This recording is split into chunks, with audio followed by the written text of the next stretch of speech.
Entonces, empecemos. Vamos a empezar con Cándida.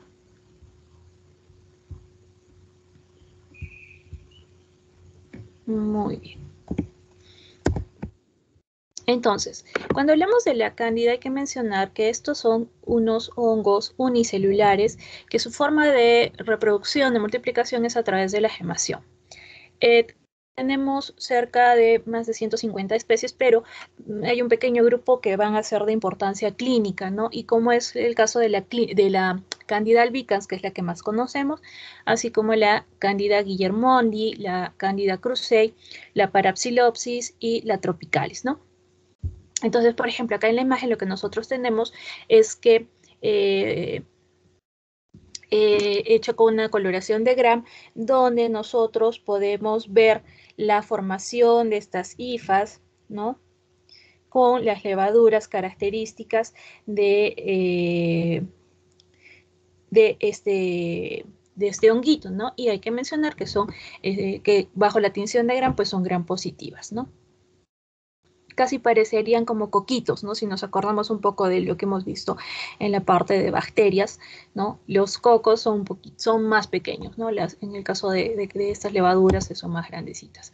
Entonces, de todo esto que hemos hablado en relación a los grupos o los tipos de cándida que van a ser de importancia clínica, vamos a ver que entre el 15 y el 95% de los casos son generalmente en su mayor parte producidos como por la Candida albicans, ¿no? Que es lo que también nosotros vamos a ver en la práctica.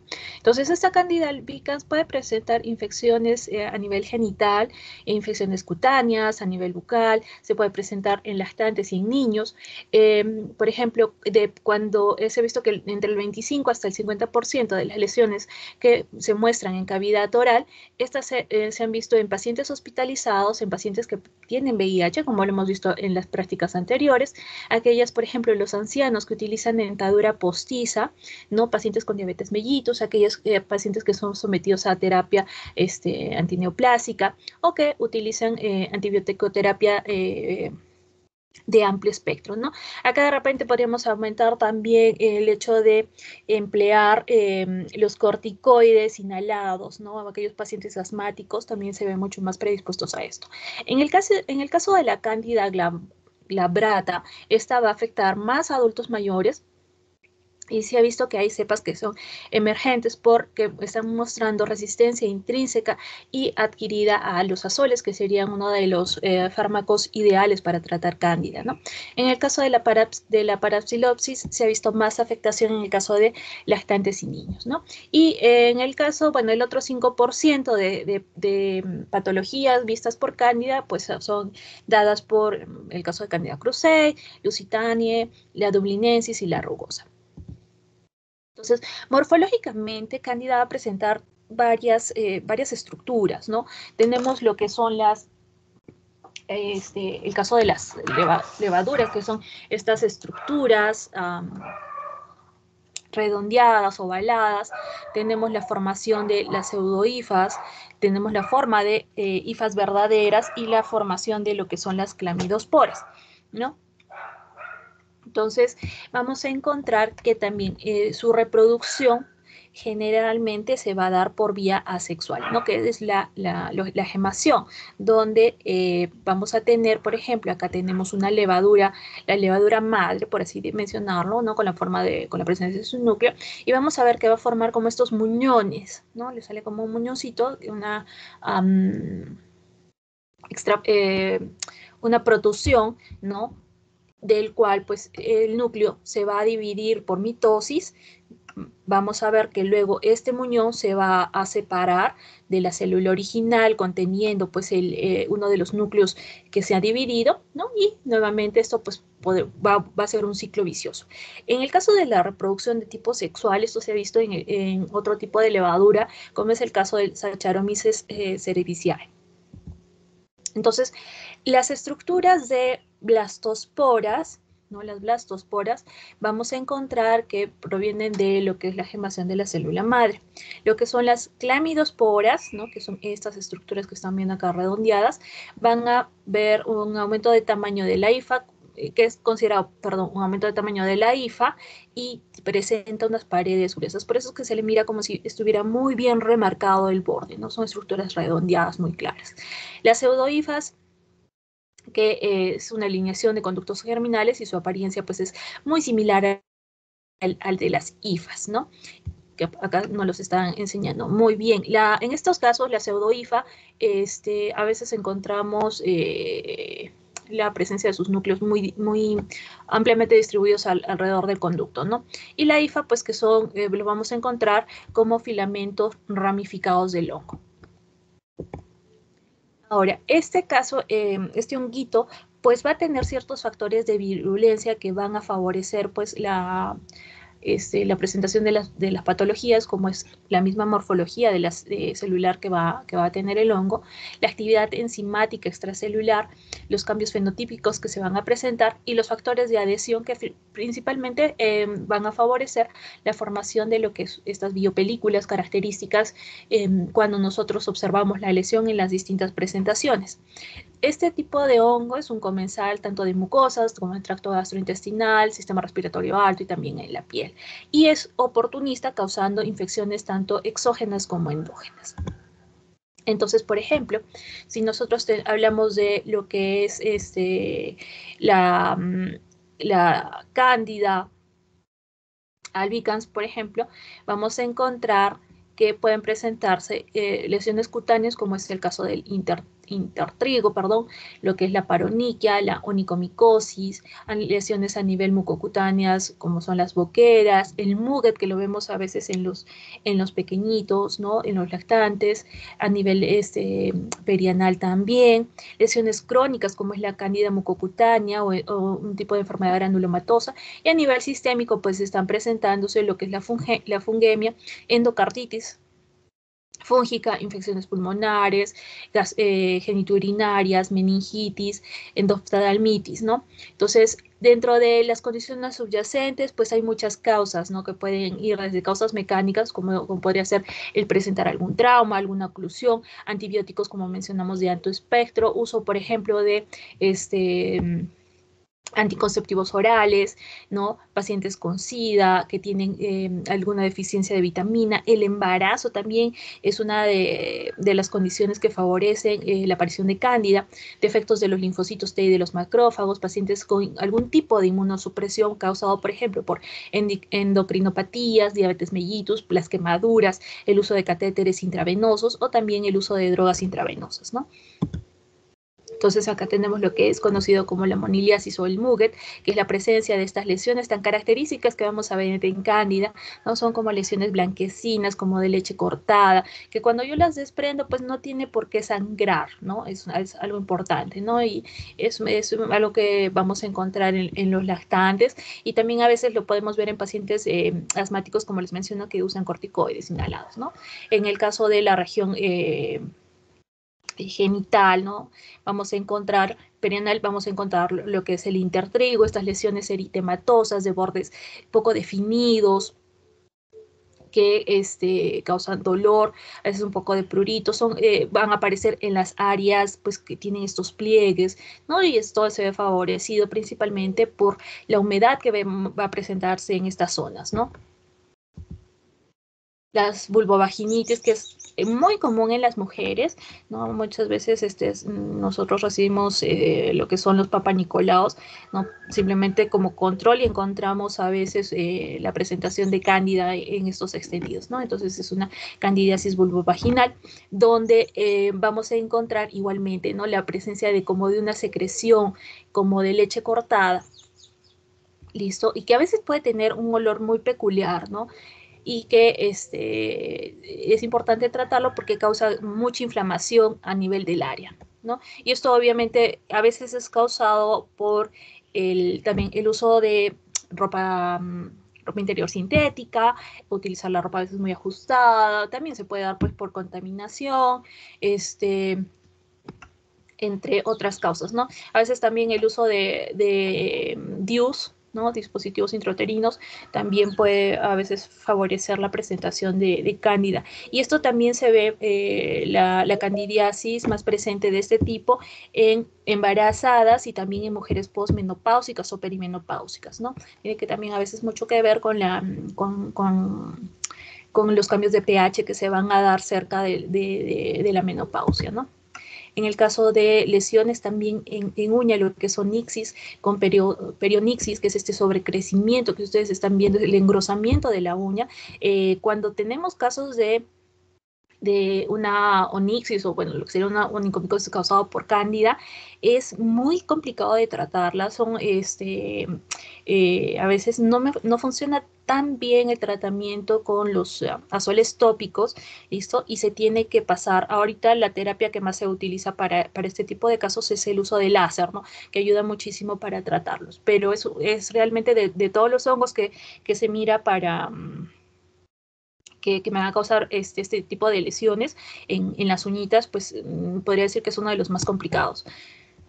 En el caso de los más pequeñitos, ¿no? Los bebitos, las dermatitis por pañal, ¿no?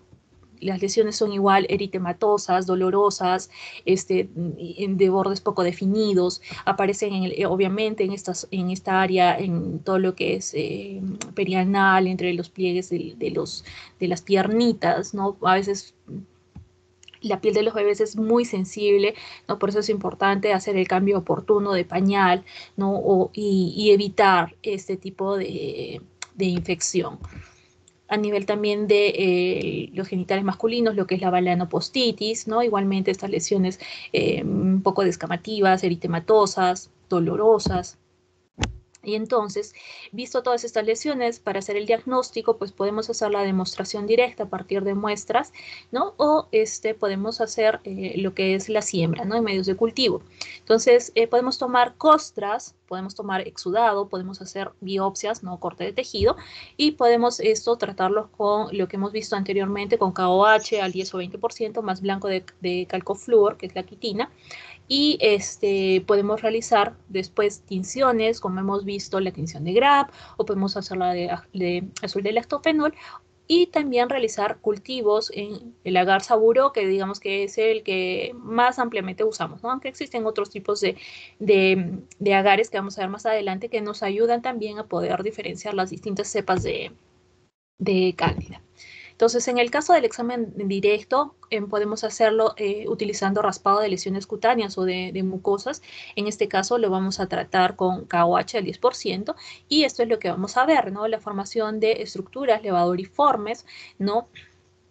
De gemación con la presencia de estas pseudohifas. Entonces acá nosotros tenemos la imagen al microscopio. Acá no estamos utilizando alguna coloración, simplemente es examen directo, y lo que vemos es la presencia de, bueno, hay bastantes células descamativas, ¿no? Células epiteliales, y estos que ven como racimitos pues son las levaduras, ¿no? Y por acá vamos a encontrar la presentación de las pseudohifas, ¿no? Entonces con eso ya nos da un índice de que se trata de cándida. En el caso de los medios de cultivo, pues el agar, como mencioné, digamos, el más usado va a ser el agar saburodextrosa al 2%. En este caso, este hongo pues, va a crecer a una temperatura de 37 grados centígrados, demora entre 1 a 5 días en crecer, y las colonias que vamos a observar pues, son colonias blanquecinas, lisas, de un aspecto cremoso característico de cándida, ¿no? Ahora, existe otra prueba que nosotros podemos realizar para poder diferenciar los distintos tipos de cándida, ¿no? Que es el empleo de lo que es el cromoagar. Entonces, en este agar, en este medio, las colonias pues van a empezar a dar una coloración específica dependiendo del tipo de cándida que estemos analizando, ¿no? Por ejemplo, en el caso de cándida albicans, pues va a tener esta coloración media verde azulada, ¿no? Como estamos viendo acá, ¿no? Igualmente acá. En el caso de, por ejemplo, la Cándida tropicalis, que es otra muy frecuente, tiene un color azul metálico con un halo rosado, ¿no? Como estamos apreciando en esta imagen. Lo que es la Cándida cruzei, vamos a encontrarla que tiene este tono rosado medio difuminado, ¿no? En el caso de lo que es la Cándida glabrata, va a ser un tono medio parlado, ¿no? Y bueno, en el caso de las bacterias, la mayor parte de estas se van a ver inhibidos en estos medios, ¿no? Entonces podemos hacer otra prueba que es la prueba del tubo germinal. Entonces, en estos casos nosotros lo que hacemos es tomamos una pequeña porción de las colonias que hemos aislado, ¿no? Y se hace una suspensión con 0.5 mililitros de suero humano y esto pues lo vamos a llevar a incubar igualmente a 37 grados centígrados, pero solamente durante 2 a 3 horas. Luego de eso nosotros tomamos una pequeña gota de esta suspensión y vamos a ver la presencia de estas estructuras que están señaladas acá, que son los tubos germinativos, ¿no? Que salen de las blastosporas, ¿no? Este tipo de filamentación que vamos a ver de cándida nos permite, por ejemplo, diferenciar lo que es la cándida albicans del resto de especies, ¿no? Entonces, esta forma como si fueran unos chupetitos, eso es el tubo germinal, ¿listo? Y es una presentación de cándida albicans, nos ayuda mucho su diferenciación. La otra forma también que tenemos es el estudio de patrones de crecimiento. Utilizamos lo que es la técnica de Dalmau. Lo que hacemos es tomar una pequeña cantidad de la colonia, la cual se va a insertar en un medio de cultivo en forma de 2 rayas, ¿no? De 2 rayas paralelas y una horizontal, ¿no? Entonces se hace esta técnica y otra horizontal y vamos a flamear pues un cubre objetos y una vez frío se va a colocar pues el inóculo.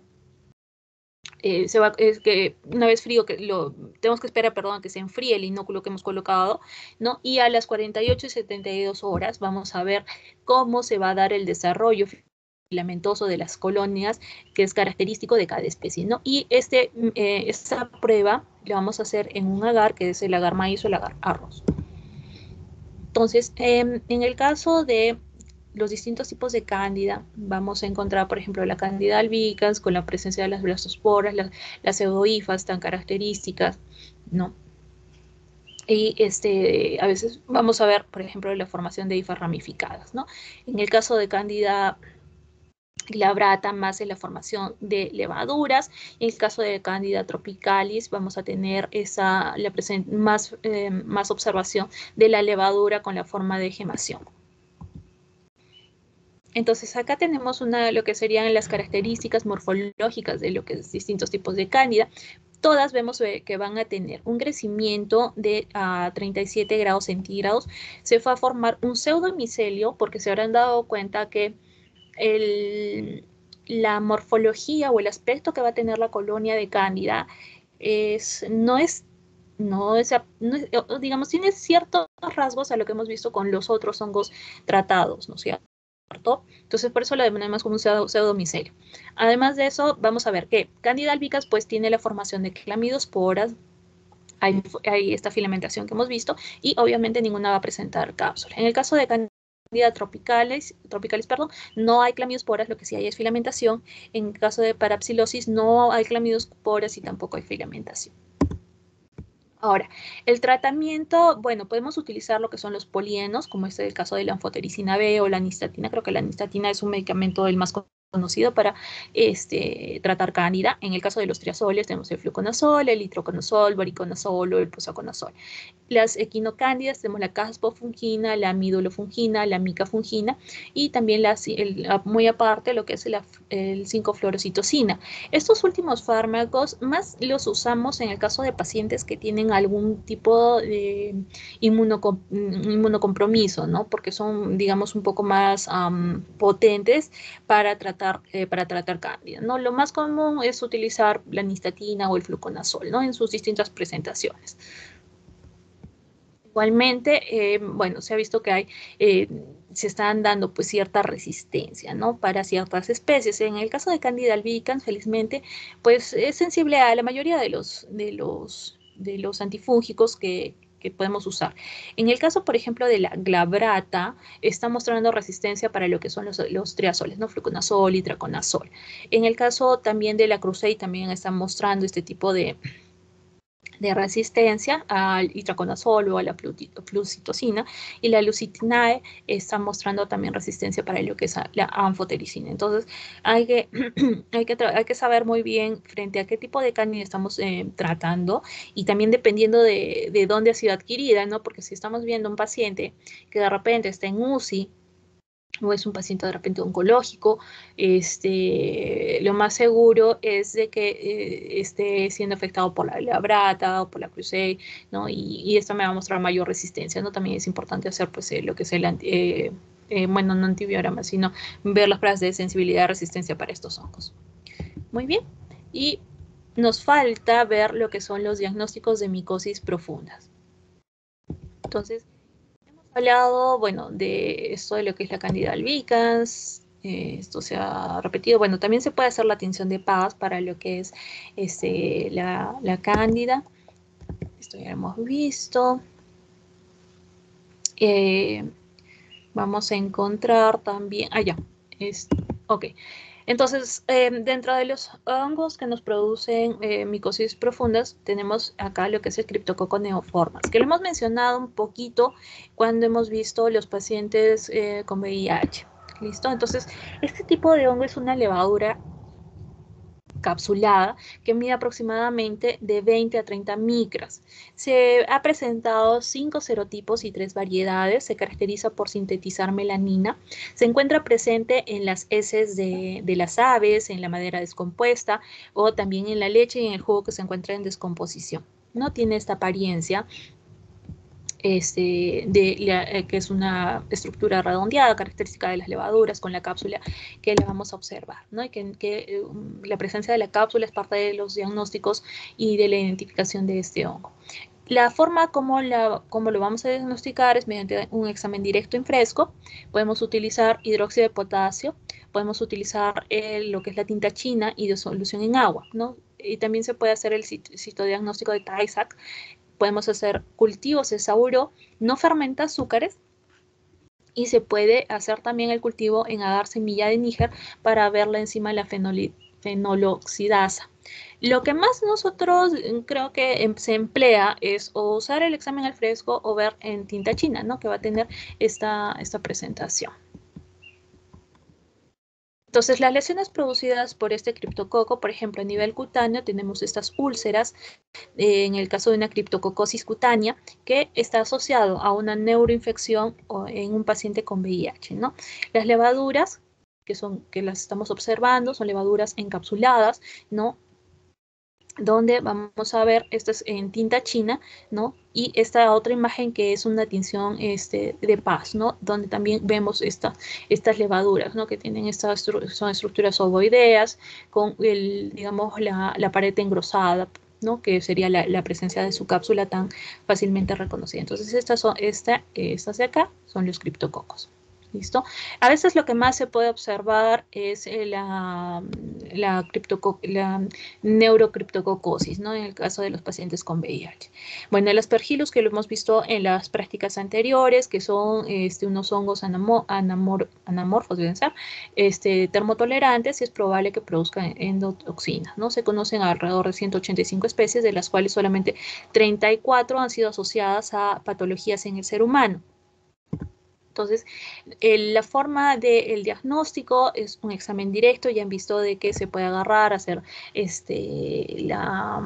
tomar muestras de la lesión que va a producir. Se puede hacer la tinción con azul de lactofenol, como sería este caso de acá, ¿no? La imagen que tenemos acá.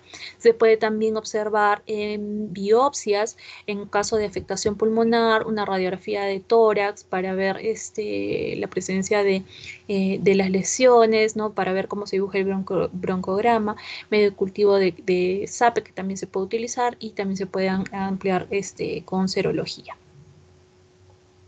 ¿No? Y eso creo que lo hemos descrito claramente en la clase anterior, ¿no? El tipo de colonias algodonosas de color verdoso, con ciertos plegamientos que van a obtener en la parte, en el envés.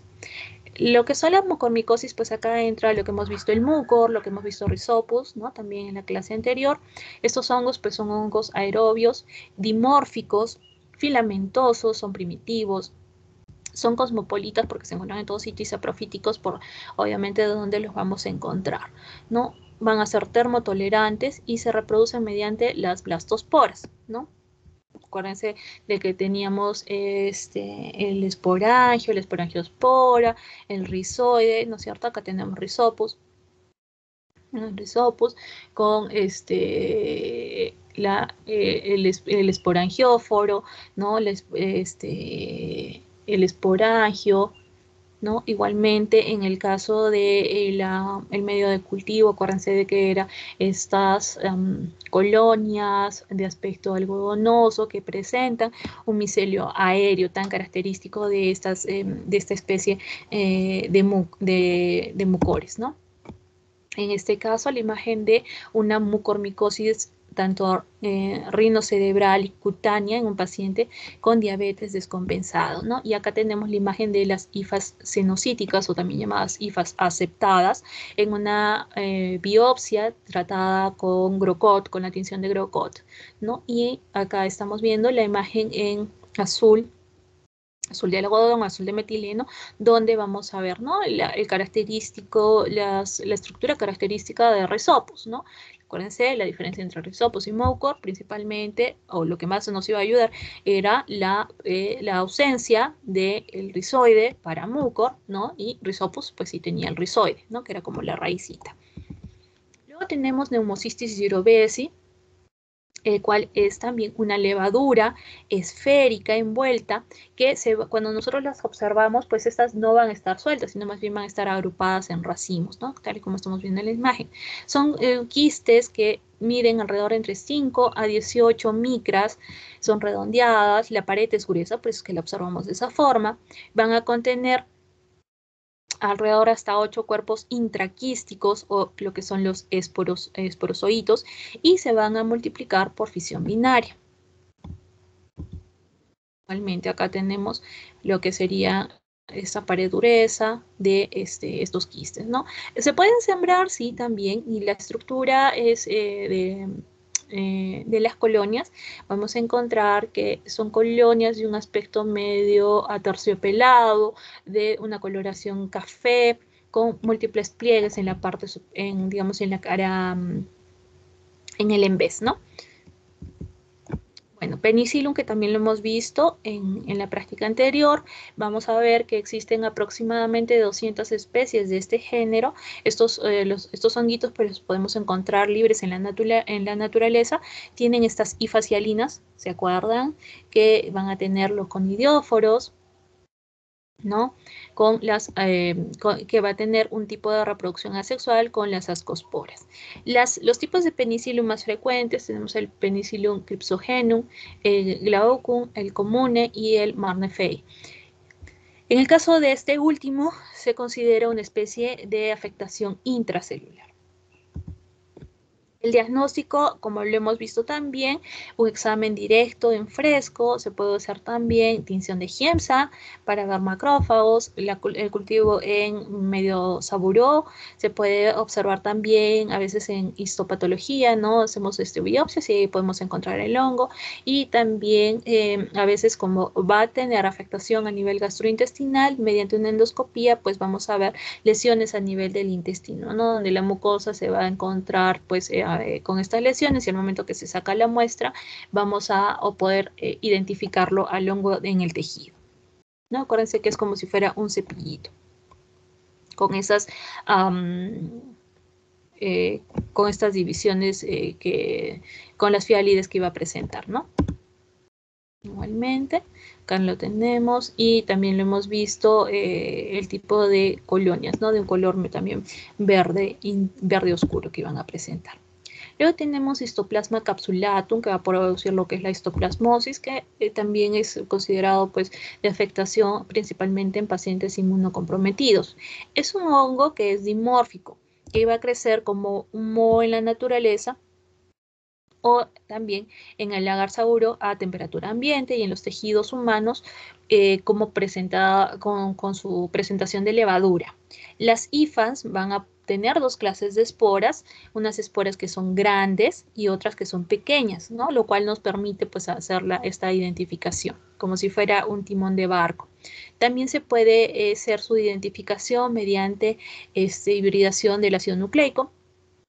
Este tipo de hongos va a crecer por gemación como una pequeña levadura en los tejidos, ¿no? Y como vemos en agar también enriquecido que tiene que tener glucosa, cisteína y sangre a 37 grados, ¿no?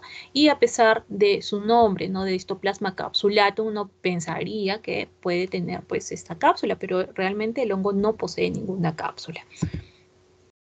Las muestras que podemos tomar para hacer el estudio de este honguito, pues pueden ser muestras de esputo, hemocultivo, médula ósea, lesiones cutáneas, muestras de hígado, muestras de un líquido de lavado bronquial alveolar.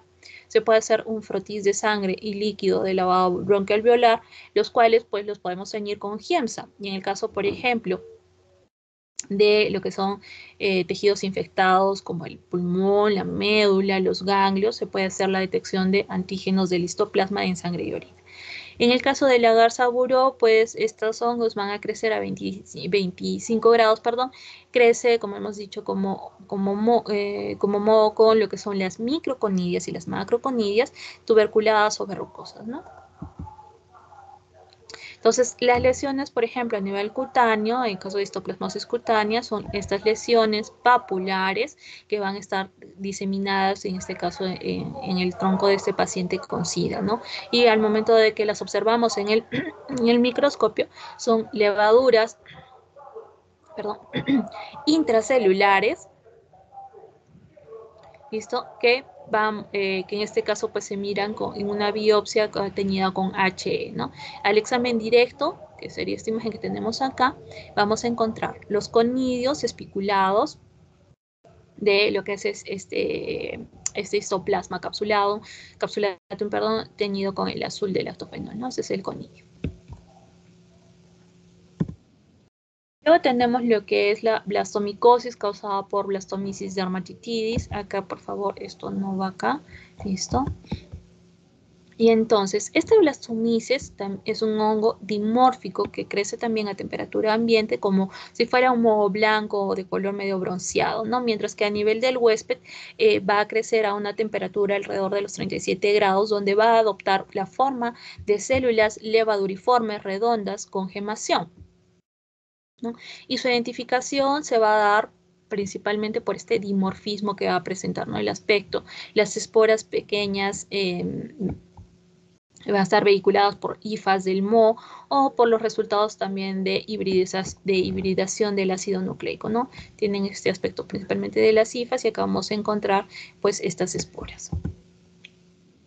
Entonces, el diagnóstico pues tiene que ser mediante la demostración de la presencia de este hongo en cultivos de esputo, de pus, de orina o también a nivel de líquido cefalorraquídeo. Entonces, podemos hacer la visualización de este microorganismo en un frotis reciente o también en una biopsia, ¿no? Para hacer un estudio histopatológico, aunque realmente para poder diagnosticar blastomices, poderlo observar en tejido, sí, pues sí necesitan cierta experiencia tratando este tipo de afectaciones, ¿no? Es un poco complicado. Y las pruebas serológicas pues son mucho más efectivas y en este caso pues tenemos lo que es la inmunoabsorción enzimática y bueno, consideramos las pruebas cutáneas como poco fiables. Entonces, estos hongos dimórficos, ¿no? La presentación de moho en el medio ambiente y la presentación de levaduras, sobre todo de crecimiento en los tejidos, ¿no? A una temperatura de 37 grados. Eso es característico de Blastomyces, ¿no? Que tenemos la forma de las levaduras con su gemación. Luego tenemos lo que es la coccidiomicosis, ¿no? Viendo lo que son el Coccidioides imitis como causante. Este tipo de hongo se le denominó, a la coccidiomicosis se le denominó la fiebre del Valle de San Joaquín, ¿no? O también conocido como reumatismo del desierto, granuloma coccidioides, y es producida por este honguito. También presenta dos formas, el moho velloso de un color blanco que se va a dar en la mayoría de los medios de cultivo y en forma de estas esférulas que estamos observando acá, sin gemación, que las encontramos en los tejidos de los huéspedes o bajo ciertas condiciones especiales.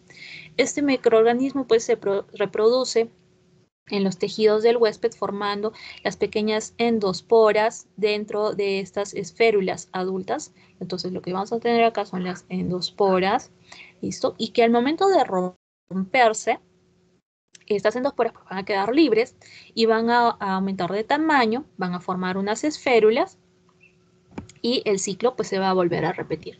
El hongo se va a identificar principalmente por el aspecto y por las formas de estas esporas, ¿no?, que tienen este aspecto como de un tonel con una pared gruesa, ¿no? Y vamos a encontrar la presencia de lo que son las artrosporas, que son estas de acá, ¿listo? Que son como estos rectangulitos que van uno tras de otro, ¿no? Como si fueran articulados, ¿no? En las hifas del moho. Coccidioides simitis, bueno, el diagnóstico se va a realizar mediante cultivos y preparados en fresco que pueden venir de esputo, de orina o de pus, ¿no? En el caso de las biopsias, en las cuales pues se puede encontrar la presencia de estas esférulas más pequeñas que se deben diferenciar de las formas sin gemación de lo que es blastomices o criptococos, ¿no? Que la morfología de las esférulas adultas tiene pues mucho más valor. Entonces, por ejemplo, acá tenemos este examen al fresco, ¿no? Logramos ver esta esférula y esto es pues en un tejido, ¿no? Que es un poco, también hay que tener mucho cuidado donde encontramos las esferas, ¿no? Conteniendo las esporas, ¿no? Y en el caso de los medios de cultivo. Las pruebas serológicas que se pueden utilizar puede ser aglutinación en látex, puede ser las pruebas de difusión en gel de agar, ¿no? La prueba de fijación de complemento la vamos a utilizar para cuando tenemos muestras provenientes de líquido cefalorraquídeo o en situaciones de pacientes con cero conversión. Las pruebas cutáneas van a ser más útiles para casos, por ejemplo, de estudios epidemiológicos, por ejemplo, como indican, ¿no?, delimitar una zona endémica, pero sigue siendo muy limitado pues su uso, ¿no? Debido a que a veces se presentan resultados negativos que se observan en formas diseminadas y de cavidades de pared fina de esta enfermedad. Acá nosotros en la imagen vamos a tener lo que sería la fístula de una coccidomicosis diseminada, donde se toma la biopsia y encontramos pues la presencia de estas esférulas, ¿no? En este caso teñidas con paz, ¿no? Y vistas con o empleando lo que es el azul de algodón, azul de lactofenol, perdón, vamos a encontrar esto de acá que consisten en los artroconidios, característicos también del coccidioides simitis. Luego tenemos la Paracoccidioides brasilensis, que va a causar la paracoccidomicosis, que en este caso también se le denomina como granuloma paracoccidioide, enfermedad de Lutz, blastomicosis sudamericana, y es producida pues por este hongo, el Paracoccidioides brasilensis, que es también un hongo dimórfico que va a crecer por gemación como una levadura a nivel de los tejidos y como una levadura o moho en un medio de cultivo, ¿no? Hay que tener presentes esas dos morfologías dadas por este hongo. Este honguito puede ser identificado tanto por el aspecto macroscópico como a nivel microscópico, y hay que tener mucho cuidado porque a veces podemos confundirlo con lo que es el Blastomyces dermatitidis, ¿no? Entonces, el diagnóstico, podemos hacer frotis de las muestras, podemos hacer biopsias para identificar el honguito, ya sea por examen directo o por medios de cultivo. Y en el caso de las pruebas serológicas, utilizando lo que es la fijación de complemento y la inmunofluorescencia, nos ayudan pues a confirmar el diagnóstico y poder también ver cómo va la respuesta frente al tratamiento. En lo que es la intradermoreacción con antígeno fúngico, solamente va a ser utilizada una prueba utilizada para estudios de epidemiología. Entonces acá tenemos una lesión causada por Paracoccidioides brasilensis, no la paracoccidomicosis, donde al momento que nosotros hacemos la biopsia y teñida con la tinción de Griocott, lo que vamos a encontrar son células multigemantes, por eso que decía que se puede confundir con blastomices, ¿no? A veces le dicen como si fueran orejitas de Mickey Mouse. Entonces vamos a tener pues estas células multigemantes, ¿no? Que vamos a tener la esfera con las gemas que se van a presentar. Y muy bien, esos eran todos los honguitos. Pensé que iba a demorar más. Bueno, todos los hongos que nos faltaba tratar. Entonces, yo creo que está más claro el hablar de que hemos visto la cándida y los distintos hongos que causan lesiones o micosis profundas. Se habrán dado cuenta de que la gran mayoría de estos hongos, ¿no?, tienen esa presentación dimórfica, ¿no? Que aprendan bien cuál es la morfología que van a adquirir cuando crecen a temperaturas del medio ambiente y qué morfología van a tener cuando crecen en tejidos, ¿no? ¿Dónde se presenta la levadura? ¿Dónde se presenta el moho? ¿No? ¿Cuáles son las características que vamos a tener en los tejidos? ¿No? Estas presencias de estas esferas, las lesiones multigemantes, ¿listo? Las artoesporas, para que se pueda lograr hacer una diferenciación, ¿no? Igualmente hemos señalado que hay características similares, ¿no?, entre varios tipos de estos honguitos, ¿correcto? Muy bien, chicos, ¿alguna consulta?